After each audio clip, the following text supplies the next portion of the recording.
Follow the money. That's what I always say. You always follow the money. Yeah. This is Follow the Money with Mitch Moss and Paulie Howard on VSiN.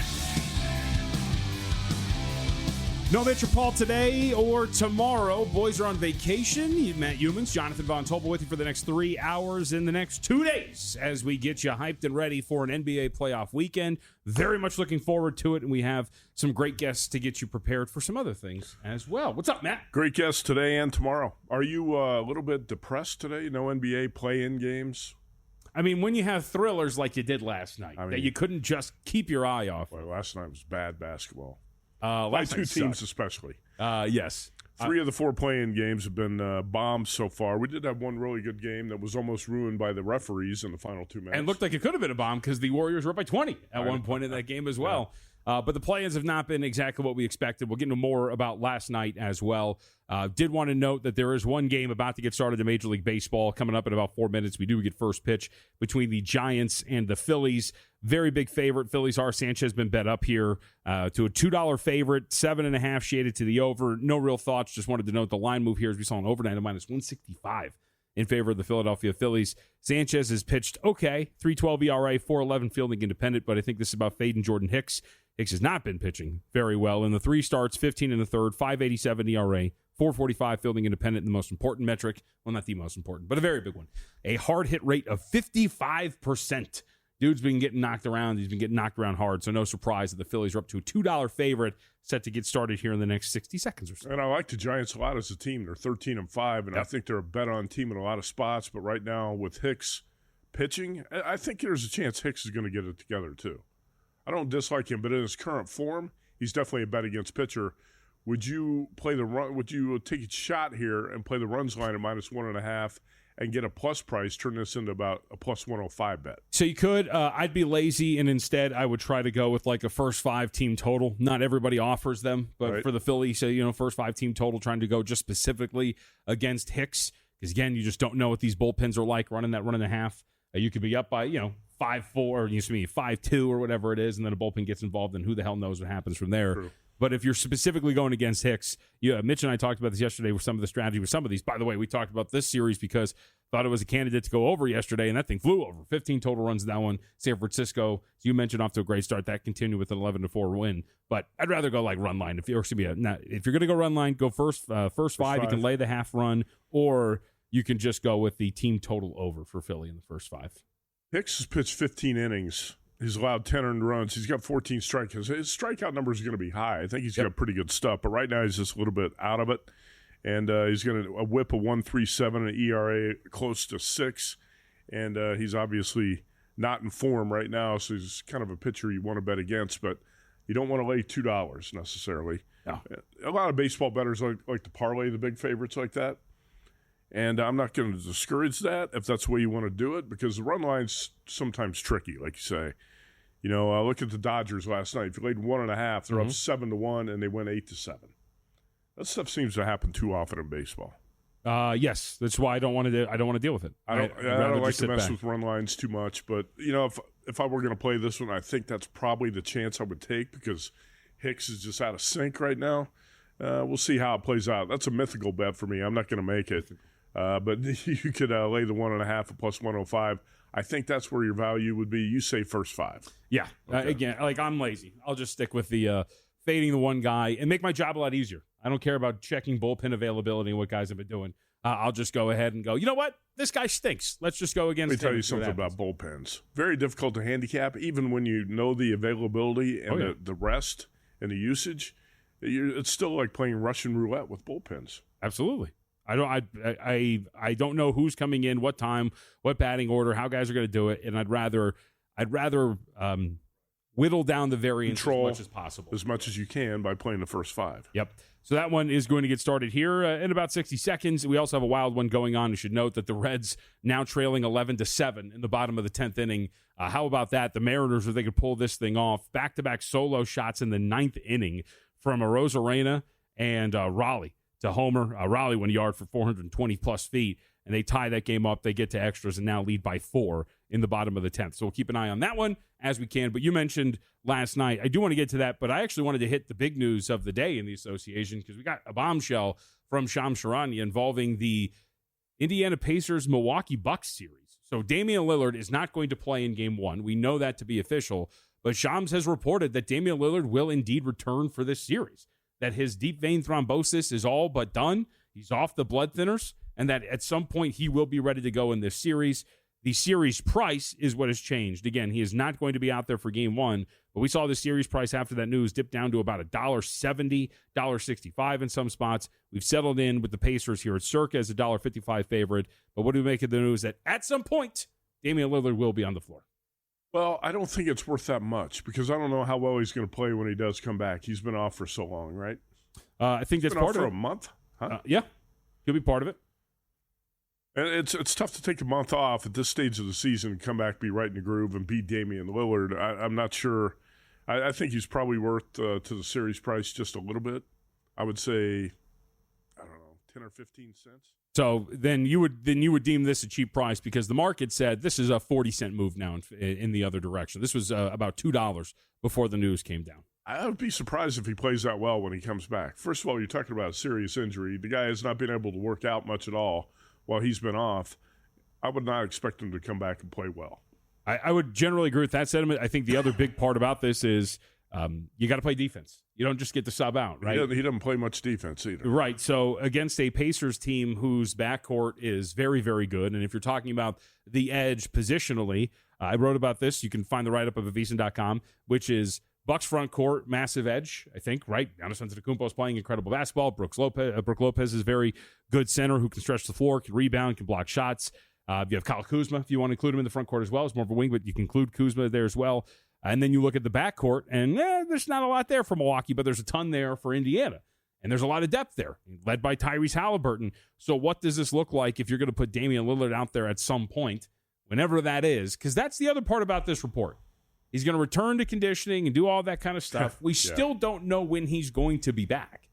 This Bucks team, he could be out the first 2 games, and the Bucks are down 2-0 after this series. And then you're hoping that he comes back, in game 3 when you're coming back home, and hoping then that's going to be the case? And sometimes when a team says something like this, it's just to give everyone hope. Like, hey, Lillard's going to be back, and, at some point in the series. So everybody's got something to look forward to. The star's going to be coming back. Gives everybody a little bit of an emotional lift. I wouldn't be surprised if you don't see him till game 4. It could be deep into the series. But here's another thing about the Bucks. They have learned how to play well and win without him. They won 8 in a row going into the postseason. Yep. So that's why I don't think he makes that big of a difference when you're talking about the series price. The Bucks have been playing well without him. And when he comes back, like you said, he's, I'll say a detriment, but he's definitely not a plus on the defensive end of the floor. And he's been out of it for a month or so. So I don't think this is going to make a big difference. I'm actually surprised he's coming back at all. Because with that sort of health issue, I didn't think we were going to see him again. Yep, and I mean, you can make the argument that Giannis, the way that he's been playing and the way that this offense has really turned things around, I mean, they've been great, and Giannis has dominated this team for the most part. When you talk about the Pacers not really having any answers for him. In the regular season series, averaged 30 points, 12.3 rebounds, 7.5 assists, 1.3 blocks, 1.3 steals per game in 4 contests against Indiana. Some of the closest defender numbers I thought were pretty interesting. When Pascal Siakam defended Giannis Antetokounmpo, Giannis went 22 of 33, scored 47 points in 4 games. Yep. Miles Turner, 14 of 25, 38 points.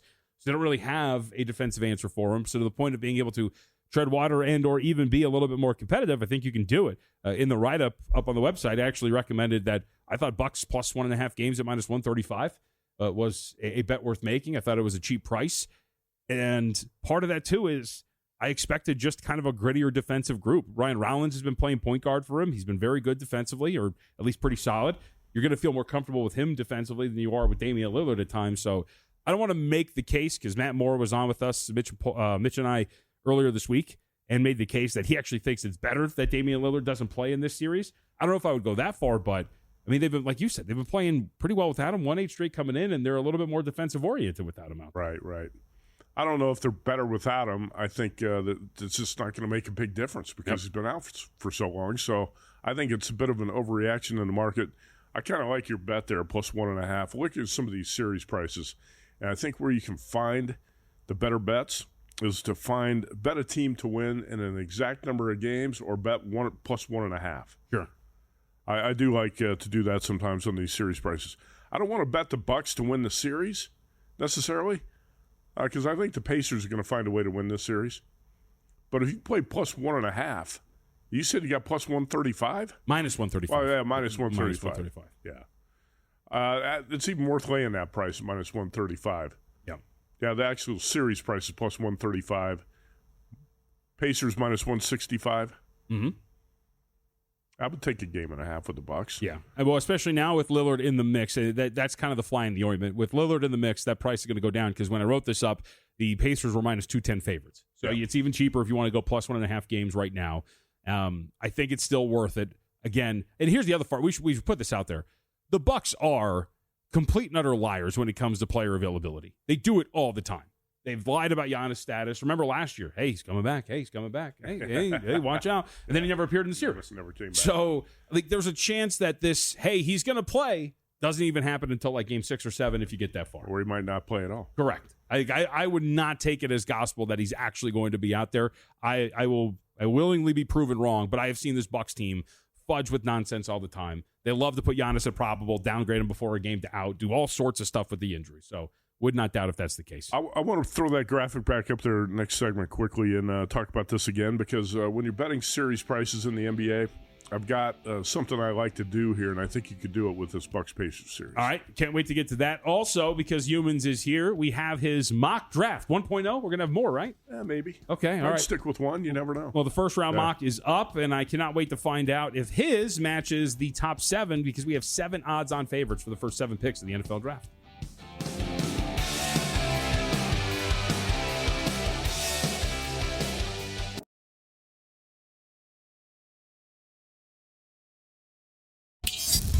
This is Follow the Money on VSiN.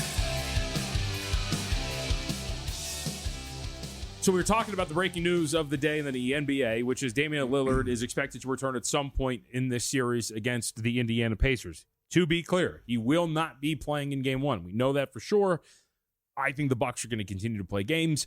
I'd also bet at the very least he's not playing in Game 2. I think it makes a ton of sense to ramp him up and get him ready to come back and be ready for a Game 3 back at home if you're Milwaukee. And you know what they say? Yeah. You know what they say? What do they say?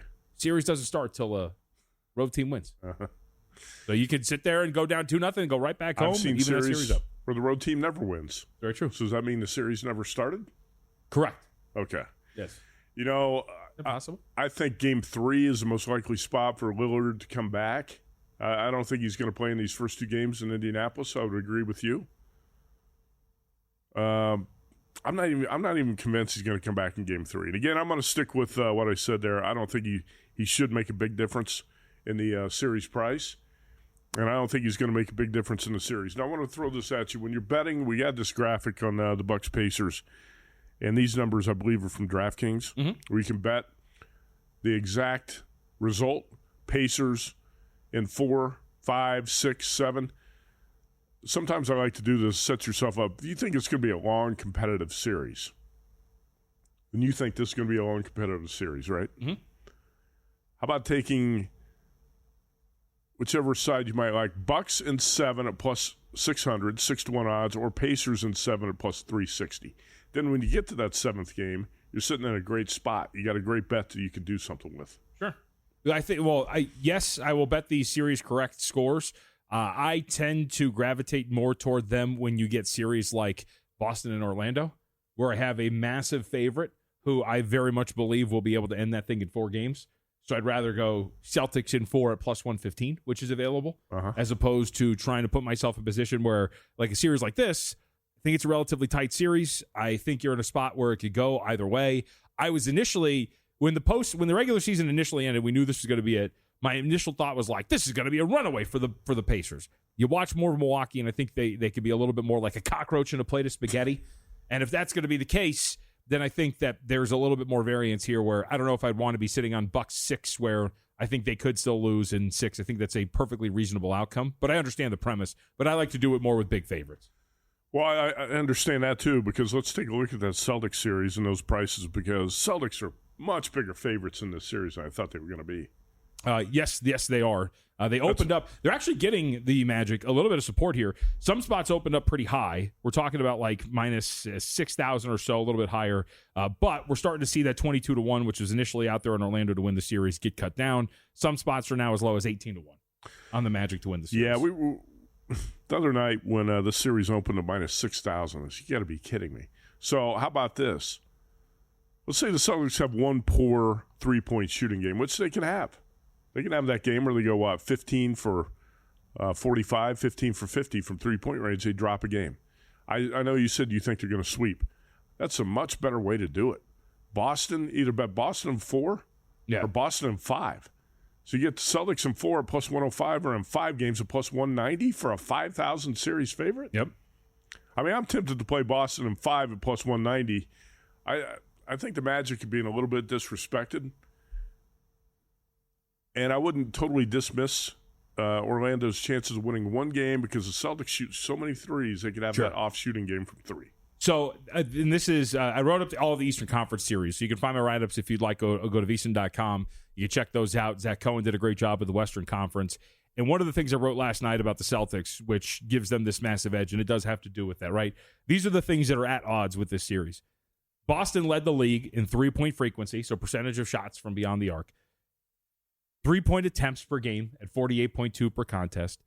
3-point makes per game as well. They led in all 3 categories. So they took the most threes, the highest percentage of threes, and they made the most threes all per game. They were 10th in shooting percentage. They shoot such a high volume, still, though, lead the league in makes per game. Orlando, in those categories respectively, 21st, 23rd, and then last in both 3-point makes and shooting percentage in the NBA. So in other words, if you want to break it down by average, the Celtics, if both teams play to their average, will walk in with a 20-point edge or near 20-point edge from beyond the arc in every single game. Now, it doesn't happen that way every single time, but it gives you an idea of what the Magic are up against when it comes to the Celtics if they're able to play their game. And like the offense just stinks for the Magic. They're just not good. They're 26th in non-garbage time offensive efficiency. Banchero and Wagner do present some problems for teams that are a little bit smaller, like you saw with Atlanta. Atlanta doesn't really have anybody for those two guys. Boston's got plenty of guys that can handle those two, especially when it comes from a size perspective. They can match up with them. I just think that there's so many things that work against the Magic's favor. I agree with the premise, like, hey, look, maybe they're getting a little disrespected.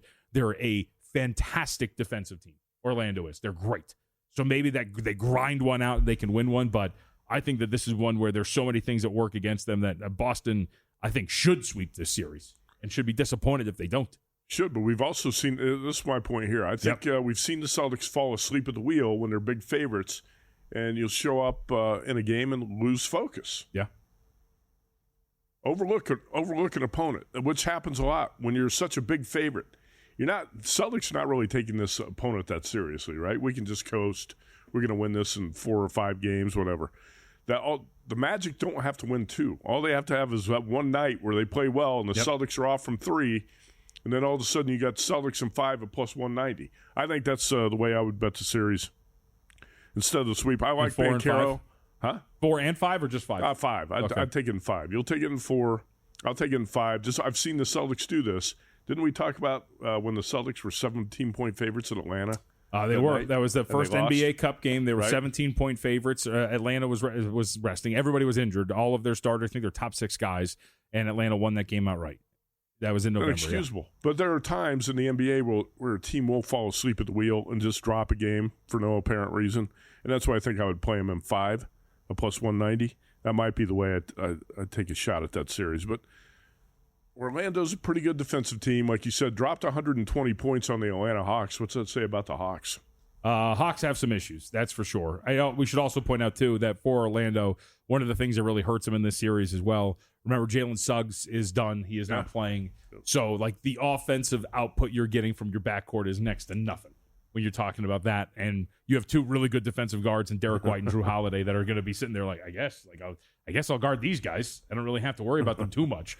So there's a lot working against them, but we will see, like we mentioned, market coming in a little bit on Orlando, just taking some pretty big prices. We threw that price up there at DraftKings. What about Cole Anthony, though? 20-1, 22-1, things like that are the prices that we're getting bought into. What about him? Corey Joseph and KCP aren't 2 guys that I really like that much. But Cole Anthony had a big game against the Hawks. He did. I know that he's not going to do that every game out, but he hit 4 threes. Mm-hmm.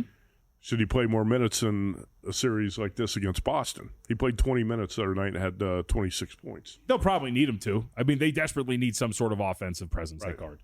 Like, it's got to happen. KCP has not had a very good season at all. He hasn't been anywhere near the guy that he was with the Denver Nuggets. And there is really, outside of the two big guys we're talking about, not much shot creation coming from the guard position. So if you need it, I mean, you're probably going to roll him out there. The problem is Cole Anthony on offense versus Drew Holiday on defense. I'll take Drew Holiday, right? Cole Anthony versus Derek White.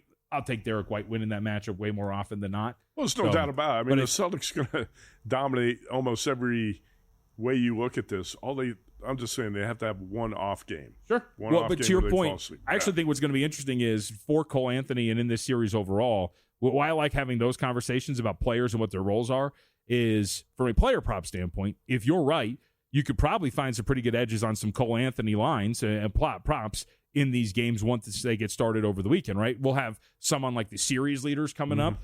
But if you look at it from just a game one perspective, for example, Cole Anthony point total prop at 7.5. If you're right and they desperately need some more offensive production at guard, got to play him more minutes. And Cole Anthony maybe gets a little bit more, then there you go. You can get 7.5 over minus 105. Right? So those are that's really where you can make your hay with some of these series. If you start to pay attention to rotations, where guys are going to be playing, how they're going to play. I mean, I brought this up to Mitch yesterday. The great example was going into the series, the NBA Finals last year, one of the big things that stuck out if you're paying attention was Daniel Gafford was going to get benched. He was starting games, but he was playing bench minutes. He wasn't going to have a role in the series. And if you were playing his unders for either the series or head-to-head matchups, anything, you cleaned up. Yeah. And so things like that, you can really take advantage of if that's the case. Very much, God, if you can't tell, I'm very excited. This week is going to be great. Saturday is going to be fantastic. They're all going to be, I think, very fun series outside of the Thunder and whoever climbs out of the play-in. Did you make many series bets? Yeah, I've got a few. Okay. I got quite a few. We can talk about those coming up a little bit later on the program. VSiN.com. Check it out, folks. Our summer special is up, and it is live through August 1st for just $59. You get everything we do up on the website. I mentioned it. I wrote up every single Eastern Conference series, and we'll write up the one that we are waiting for to be set after the play-ins on Friday. Zach Cohen's got some great previews, and our whole playoff hub is up on the website at VSiN.com as well. It's part of the expert analysis. You get the Daily Best Bets email in your inbox every day, the betting splits from Circa and DraftKings and more. Just go to VSiN.com/subscribe. Check it out. VSiN Pro access through August 1st for less than $60. Well, while you were sleeping or just paying attention to other sports, college basketball continues on. We've got to find out what's going on. A lot of names in the transfer portal. Kevin Sweeney, Field of 68, joins us next to discuss.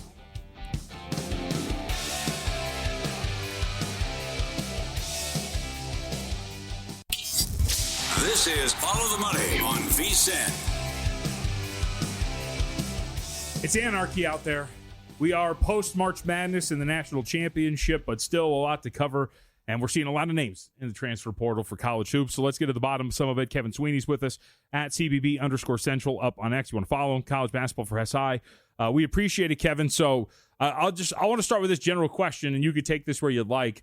The most impactful name that those who handicap and follow college hoops in the transfer portal we should know is who?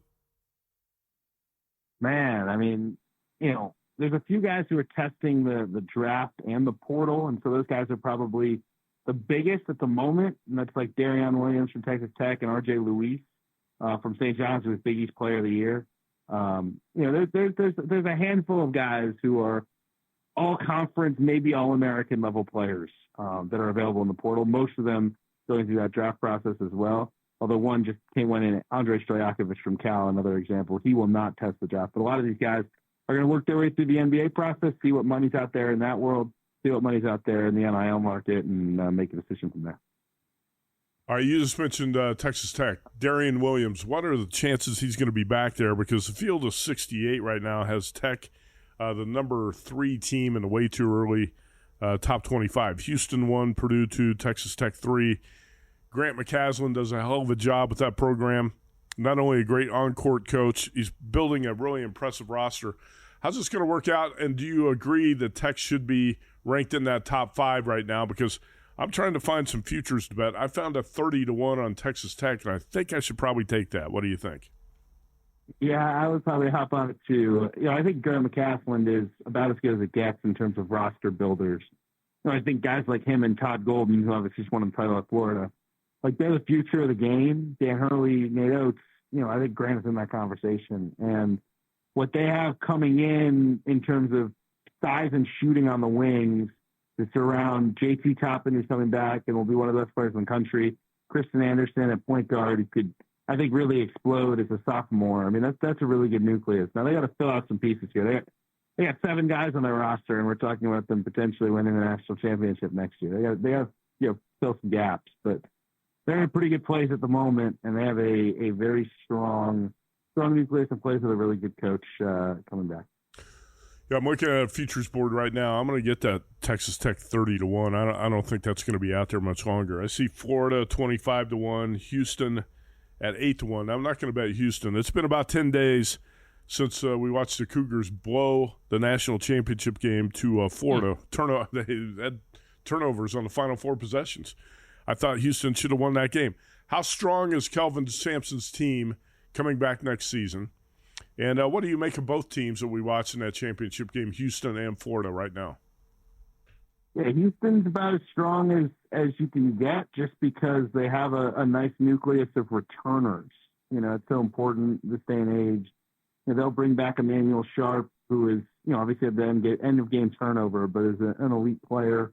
JoJo Tugler is back as well. He could have tested the draft. He decides to come back for another year at Houston. And then what's different really this year from previous years is Houston has an elite high school class coming in. I mean, they've really built their program on older guys who, less talented dudes who've been in the program all 3 years. They have 2 5-stars and a high 4-star coming in. Mm-hmm. And that I think can change their look a little bit. Might be some growing pains with that because that system is dense and it takes some adjusting time. But I think if they click, the ceiling is really, really high. And then on the Florida side, I mean, Xavier Lee committing from Princeton is huge. He gives them their scoring guard that they needed to replace Walter Clayton. They got to go find some wing depth and shooting, but I think they have a good chance to bring back some of these guys up front, like Thomas Houck and Alex Condon and Ruben Chineelu, who are huge parts of that title team. Is the 7'9" center for Florida ever going to play, or is he so far away? Yeah, I think he's more gimmick than actual talent at the moment. Maybe it becomes something more in the future, but I think he's a developmental piece. Let's put it that way. Kevin Sweeney again with us, SI at CBB_Central up on X. All right, what do we make of another Final Four team, Auburn? Notice the name Keyshawn Hall, familiar with him here because he played at UNLV, but what do we make of how Bruce Pearl's retooling this thing now that Janai Broome is out? Yeah, I mean, took a hit today because Chad Baker-Mazzara, who is 25 going on 26, he's got 1 more year and he's going to hit the portal. Now, he may end up back at Auburn. It's a complicated situation. He signed a contract. He has a pretty significant buyout from what I'm told if he wants to leave Auburn, but wants to test that market right now. They'd love to have him back. Talent-wise, he'd be important to what they have, but they've done a nice job in the portal with as you mentioned, Hall, but also Keyshawn Murphy for Mississippi State, who I think will make a huge impact. Yeah, those 2 guys together with Todd Pettiford, who I think will come back. He'll test the draft, but I think he'll be back at Auburn for another year. They've got a nucleus in place to be at the top of the SEC again. Kevin Sweeney with us, Field of 68, Sports Illustrated. How about the Big Ten? Let's talk about this for a couple minutes. So Purdue is number 2 in the Field of 68, top 25 as we sit here. And Purdue's had a little turnover, has added a couple of players, including one international guard who looks pretty impressive. Michigan also looks pretty good, but what are the chances Yaxel Lindeborg is going to play for the Wolverines, or might he enter the NBA draft? Because I've seen some reports that he could be a top 15 pick in the draft. Can you talk about those 2 teams specifically in the Big Ten right now? Yeah, so on the Michigan front, a lot does hinge on Yaxel. Now, they did do a good job outside of him, added Maurice Johnson from Illinois, Elliot Cadeau from Carolina, and Damara from UCLA, key pieces. But Yaxel's a stud. I mean, he's an all-conference level talent. And my hunch as of now would be he stays in the draft. I don't know if he'll be a top 15 pick, but I do think he could be, a late first, early second type of guy, and no amount of NIL money is going to talk you out of taking that. But I do think he signed with Michigan essentially to have leverage and say, hey, look, we have, $3 million, let's say, on the table right now for next year at Michigan if we go back. So if we're going to stay in the draft, I need a promise from you that you're picking us in this spot with this amount of guaranteed years attached. And if you don't give me that, we're gonna turn around and stay in school. And so that's the politics at play there. I do think, again, someone will bite from what I've been told. Talking to NBA folks, like there's a lot of interest there, but we'll see how the combine goes. Things can change pretty quickly there. As far as Purdue, continuity, the name of the game, with Braden Smith and Trey Kaufman-Wren coming back, 2 potential All-Americans.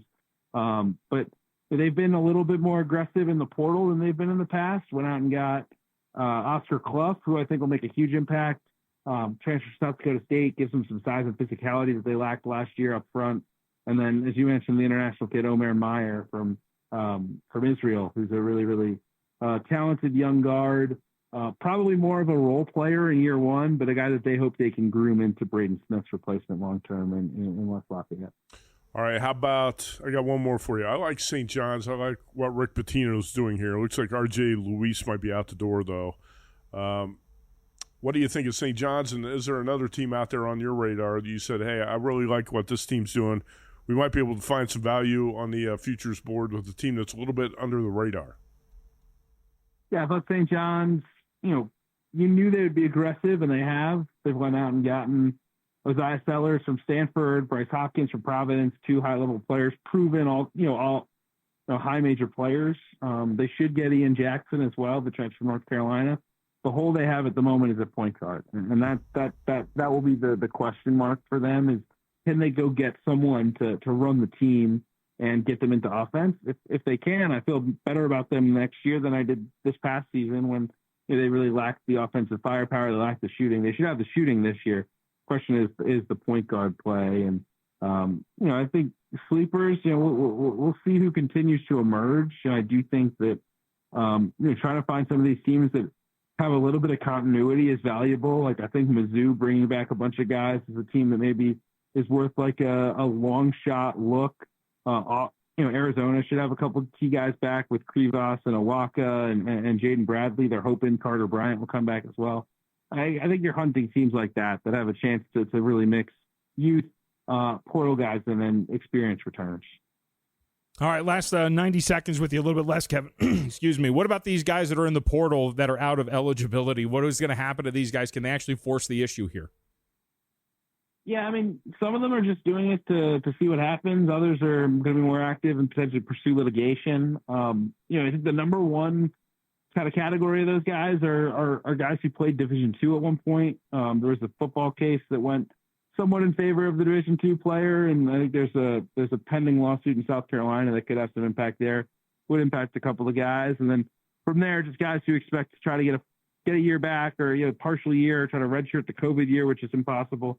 I'm pretty skeptical of those suits winning. There have been challenges to 4-year eligibility in the past. They haven't worked, but it's a different world, and you never know. I think guys are trying to keep their options open, and with the money that's out there in college basketball right now, nobody wants to leave. It's funny. Everybody talks about how bad college basketball is. Nobody wants out of there. They want to stay as long as they can. Kevin, we appreciate it. Thanks a lot, man. Thanks, guys. Kevin Sweeney, again, you can follow him up on X at CBB_Central. One thing, a lot of these players are going to hang around college and play as long as they can because you can make more money playing college basketball. SharpPlays.com, folks, where real bettors go to get ahead. Visit SharpPlays.com. They are respected, watched, and feared. So why follow the crowd when you can lead it? Check it out now. That's the SharpPlays.com.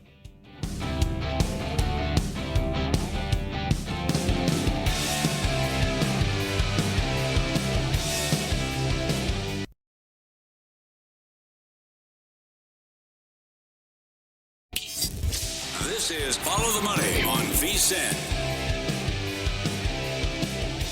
NFL Draft just a week away. Very excited for that. Make sure you tune in next Thursday. We will have our draft special in place of VSiN Prime Time. Neither of us will be there, but we will have our dynamic trio of Tim Murray, Matt Brown, and I believe Mike Savage, who will all be together to track the first round of the NFL Draft. I think I'm there, right? You're not on the schedule. Huh? That's what we were just talking about. Are you on it too? Yeah, it was supposed to be me, Matt Brown, and Mike Somich. All right, maybe it's you guys. All right, never mind. I think we have 4. Oh, okay. I think we have 4 guys. It was supposed to be me, Brown, and Somich, and I know Tim Murray wanted to work the draft, So we added Tim to the team. Wow, all 4 of you, huh? But as far as I know, I'm here next Thursday night for the draft, yes. What a great amount of coverage. Either way, the lesson here is that our coverage for the draft next Thursday is going to be absolutely fantastic. Well, for one thing, you and I have been doing NFL draft coverage since the inception of this network, basically on draft night, right? Very true. There's been a few years here and there we were not involved. And by the way, you are correct. Tim Murray, Matt Youmans, and Matt Brown. The Mike Somich thing I made up all on my own for some reason. Well, initially Somich was going to be part of the show. Maybe he still is. We're going to have several people involved in the draft coverage next Thursday night, but the important thing is get your bets down. I would say in the next 5 days or so before these. Yeah, and here's another thing. The Westgate Superbook, I talked to Ed Salmons and Jeff Sherman over there last week. A lot of these bookmakers do not want to put up props in this draft. Correct. They don't want to have to stay on top of the information and the moves. These props are going to be up maybe at the Westgate and Circa for 2 days, and they're going to be gone. Yes. Right now you have DraftKings, FanDuel, Caesars, William Hill, and that's about it. BetMGM has some stuff up too. BetMGM's got a few up too. So there's not a whole lot out there in the market. I did put 5 plays. I think I've got 7 total bets on the draft right now. It's going to be a lot fewer than I've had in the past. I think last year I had 22. I've had anywhere around 25 to 30 some years.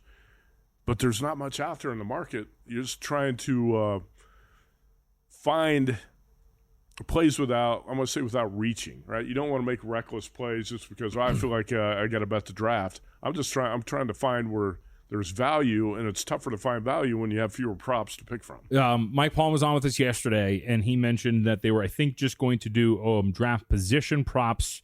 I think he said, Luke, you can correct me, I think it was anywhere from 12 to 18 guys, somewhere in that range. I think closer to 18. See, that's a lot. Yeah, definitely first-round draft position props. And that's even a lot less than Circa has done in the past. I think maybe 14 to 18, but regardless, that was going to be the offering. And then, of course, out here in Las Vegas and in Nevada, they have the rule that they have to take it down 24 hours before the start of the draft, which is ridiculous, but hey, it is what it is. But you do have your NFL mock draft, the first round.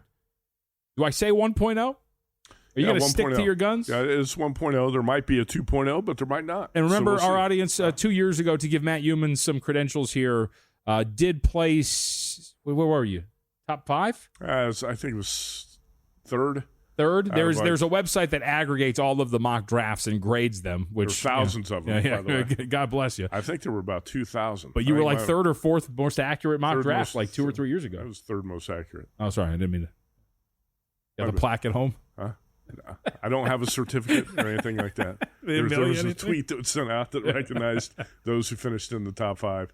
I believe it was third out of like 2,000 mock drafts. Okay. I don't know. So last year, I think I finished somewhere around 300 out of 2,000 mock drafts. Last year, nice. Even though I did hit the first 5 picks of the draft, didn't hit a whole lot else in the rest of the first round. I think maybe 4 or 5 more picks total. This draft is going to get really unpredictable after about the 3rd or 4th pick. Okay, so this we were talking about yesterday. I think it was Evan Silver came on with us, said after 5, it just like completely blows up. And even then, 5 is not even a given at that point right now. So in terms of the top 10 and top 7, if you will, but really the top 3, you have pretty strong odds-on favorites to go. Cam Ward is obviously minus 20,000. If you can go find 20,000, you can win 100. Travis Hunter, the cornerback, minus 350 to go second. Abdul Carter, the defensive end, minus 300 to go third. We have Matt Youmans' mock draft up right here. That does mirror your top 3 selections, Cam Ward, Travis Hunter, and Abdul Carter. Before we go any further, I wanted to play this because Travis Hunter has now moved into that very heavy favorite to be the second overall pick. Today, we had Andrew Berry have some media availability. That is the general manager for the Cleveland Browns. Here's what he had to say about the Colorado wide receiver / defensive back. He really never comes off the field, and it's unbelievable because there are more plays in a college game than there is a pro game, and it's like the guy he barely pants like that, like that type of thing. So it's quite incredible. That being said, what he would attempt to do has not been really done in our league. But we wouldn't necessarily put a cap or a governor in terms of what he could do. We would want to be smart in terms of how we started him out. I think I've mentioned before, we would see his first home as receiver and his second home, on the defensive line. We wouldn't put a cap on it. We feel they are drafting Travis Hunter. That's a guy that's talking like he's on the team. And he is. I think it's a smart pick for the Browns because he can make an impact so many different ways. And you've got, Myles Garrett, a dominant pass rusher on one end. You don't really have that need where you have to take Abdul Carter from Penn State. At number 2, I like the Travis Hunter pick a lot for the Browns. I've said this. Andrew Berry, the GM of the Browns, has played a part in screwing up a lot of things with that franchise. Draft, free agency, a lot of the moves they've made. This is one I think he's going to get right, taking Travis Hunter, wide receiver corner at number 2. You can't play, and here's the thing, you cannot play Travis Hunter 70 plays a game. No. But you can play him if you think he's more valuable as a wide receiver. You can play him full-time there and then part-time as a defensive back. Sure. And then see how much he can handle. And also, you can play him a lot more later in the season in more important games. The thing is, you don't want to play him 70 plays a game the entire season. You can't do it, especially with a rookie like that. But I like the Travis Hunter pick for the Browns. So right now, again, minus 350 or thereabouts to go second overall. Listening to Barry there in an information-based event like the draft, sounds like minus 350 might be cheap. I was going to say, the only way I'd play that is to lay it. That's it. Got to lay it. That's it. And then you get to Abdul Carter at the 3rd overall selection. There's not as much out there, but it just seems that it makes a lot of sense. That does, again, mirror what you've got. And in terms of the odds, this one I would not lay the price. Okay, but you are lock in step with the odds. Abdul Carter minus 300. You have him going 3rd. That is the price for him to go 3rd. Will Campbell minus 225 to go 4th. You have him going 4th. Mason Graham, defensive tackle, minus 130 to go 5th. You have him going 5th. And then Ashton Genty, running back, minus 125 to go 6th. You have him going 6th. And Membu as well, the offensive tackle, minus 115. You have him going 7th. So at least your top 7 picks lock in step with what the betting market would tell you is going to happen. We'll see if it works out that way, right? Yep. I would not lay the price. I think the Giants are a bit unpredictable at 3, but they're not going to draft a quarterback at 3. They're not taking Shedeur Sanders or Jalen Milroe or Jackson Dart at number 3. If the Giants take a quarterback, it's going to be lower in the first round.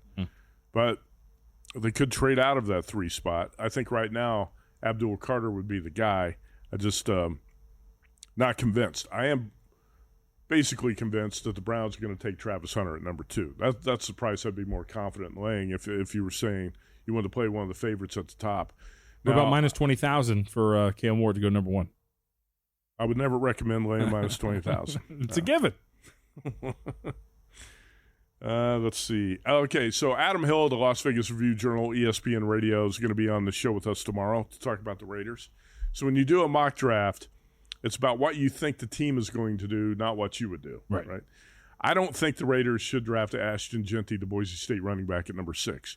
But I spoke with Adam over the weekend. He says there's a strong sense in the building, all signs pointing to Ashton Genty being the Raiders' pick at number 6.